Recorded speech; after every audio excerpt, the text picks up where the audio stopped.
Kurasa.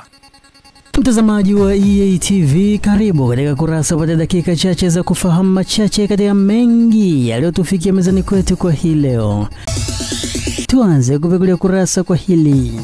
Wafugaji kutoka wilayani Busega mkoani Simiyu wameomba kuwekewa miundombinu ya maji ya bomba kwenye josho la kuoshea mifugo yao ili kupunguza gharama za sasa ambapo wanalazimika kuyafuata maji ziwani. Wakati huu serikali imeshajenga josho hilo, lakini bado miundombinu ya maji haijakamilika. Kiangazi hiki maji yanakuwa ya mbali kufuata mpaka ziwani. Tulikuwa tunaomba angalau tupate maji ya bomba yafikie hapa ili tuwe mifugo yetu tunaongesha bila gharama kubwa. Hitaji la maji kwenye josho hili tunayo sana, kwa sababu hili josho ni liko ndani ya kata ya Nyashimo. Kwa hiyo maogesho yote ya mifugo yanahitaji kufanyikia mahali hapa. Kwa hiyo tunaomba serikali tukumbuke kutuletea maji ili tuwe muda ukifika tu tunatoa maji na kuweka maji mengine kupitia mabomba. Muda kama huu ng'ombe wanahitaji waoge, lakini maji mpaka tufuate ziwani kwa gharama kubwa. Yakiwa karibu hapa ng'ombe wanaoga vizuri. Kwa hiyo tutawaelekeza na watu wa maji kwamba moja ya vipaumbele ambavyo katika kata yetu hii walete maji kwenye majosho yetu. Tuendelee na Kurasa. Mkandarasi anayetekeleza mradi wa maji wa miji 28 wenye thamani ya zaidi ya shilingi bilioni 124 ametakiwa kuhakikisha kuwa anakamilisha mradi huu ndani ya siku 60 pekee ambazo zimebaki kwa mujibu wa mkataba wake. Agizo hilo limetolewa na mkuu wa mkoa wa Geita Martin Shigela wakati alipotembelea mradi huo unaotoa maji ziwa Victoria katika kijiji cha Senga kilichopo wilayani Geita. Tumempa maelekezo ya ukamilishaji wa mradi huu. Wananchi wa mkoa wa Geita wanahitaji maji, hawahitaji maelezo. Ametuhakikishia pampu ya maji anakamilisha kuitengeneza.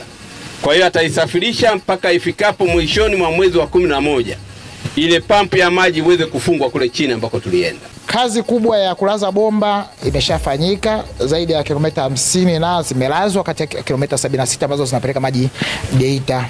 Kwa maana Geita kwenyewe tuna matenki mawili, tenki la lita milioni 5 kwa lita milioni 2 eneo la Mpomvu yamekamilika. Mradi huu utanufaisha vijiji vingi. Tunaahidi sisi kuendelea kuulinda na kuhakikisha kwamba wakandarasi kama ulivyoagiza wanatimiza malengo yaliyokusudiwa. Nafurahi kwa hali ya kutuletea mradi huu wa maji ili tupate maji safi na salama katika eneo letu.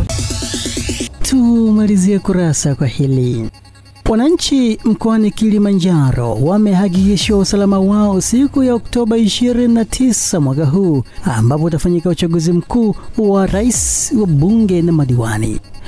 Uchaguzi huu unatarajiwa kufanyika Oktoba 29 mwaka huu na unatarajiwa kufanyika kwa hali ya amani na utulivu kwa 100%. Mkuu wa mkoa wa Kilimanjaro Nurdin Babu amewahakikishia wananchi kuwa hali ya ulinzi na usalama imeimarishwa wakati wote kabla ya uchaguzi, kipindi cha uchaguzi na hata baada ya uchaguzi.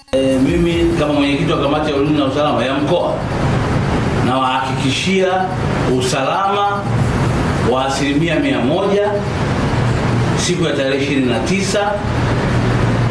Watoke asubuhi na mapema waende kwenye vituo vya kupigia kura walivyojiandikisha wakapige kura, na baada ya kupiga kura basi kila mwananchi arudi akafanye shughuli zake za kujiletea maendeleo. Wa mama kushiriki tarehe 29 katiba yetu tukapiga kura. Watia hamasa wananchi wenzangu kwamba Septemba 29 imetengwa rasmi kwa ajili ya shughuli ya uchaguzi mkuu, ambapo sisi kama wananchi tunayo dhima ama ni haki yetu ya kikatiba kuhakikisha kwamba tunawachagua wale viongozi tunawataka. Tumekufungulia na kufungia kurasa kwa hayo machache katika mengi yaliyotufikia mezani kwetu kwa hii leo. Kesho je, kuna ni? Tafadhali usikose kuangalia kurasa. Na kwa niaba ya wale wote walioshiriki kuletea kurasa kwa siku hii ya leo, mimi naitwa Abel Kilumbu. Endelea kufuatilia vipindi bomba na makini kutoka hapa EATV.